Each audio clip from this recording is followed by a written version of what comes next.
పేదోళ్ళ ఇండ్లు డమాల్ పెద్దోళ్లకు సలాం. సామాన్యులపై సర్కారు ప్రతాపం, పెద్దోళ్ళ జోలికి వెళ్లేందుకు జంకుతున్న ప్రభుత్వం అధికార యంత్రాంగం అట. పెద్దోళ్ళను వదిలే పేదోళ్ళకి కూల్చేయట. ఇది పెద్దోళ్ళదట. ఈ ఫోటో చూడండి. ఇది రాజేంద్ర నగర్ నియోజకవర్గం కొత్వాలగూడ పరిధిలోని భూమి. 1 అరా కాదు, ఏకంగా 52 ఎకరాలు. ఇది ప్రభుత్వ భూమే, కానీ బడాబాబులు ఆక్రమించారు.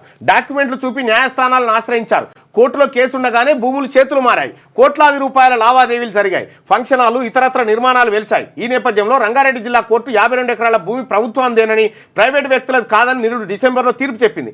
ఆ వెంటనే కేసు గెలిచాం, భూమిని కాపాడేందుకు చర్యలు తీసుకోండి అంటూ ప్రభుత్వ న్యాయవాది రెవెన్యూ అధికారులకు లేఖ రాశారు. అనంతరం నెల క్రితం కోర్టు తీర్పు కాపీ కూడా అధికారులకు చేరింది.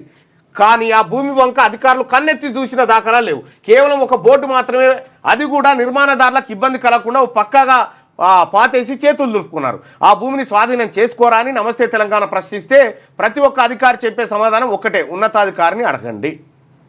ఇగో ఈ ఫోటోలో ఉన్నటువంటి ఇల్లు, ఆ చిన్న ఇల్లు కూడా అదే నియోజకవర్గంలో ఉంది. వట్టినాగులపల్లి 132 సర్వే నెంబర్లో ఉంది భూమి. ఓ నిరుపేద కుటుంబం మోసపోయి కొనుగోలు చేసిన 60 చదరపు గజాల స్థలంలో నిర్మించుకున్న రేకుల షెడ్డు. కానీ పెద్దల ఆక్రమణలపై చర్యలు తీసుకున్న అధికారులు చిన్న గదిని మాత్రం జేసీబీ పెట్టి కూల్చేశారు. ఆనంద కన్వెన్షన్ అట. ఇది ఎవరిదో చూడాలన్నా. అక్కడ మల్లారెడ్డి కాలేజ్ ఏమైంది? ఇక్కడ ఇప్పుడు అనురాగ్ మల్లారెడ్డి కాలేజీలు మన్మన్లను తెచ్చి ముఖ్యమంత్రి రేవంత్ రెడ్డి కాళ్ళ మీద పడేసిన కథం మాపి అన్ని.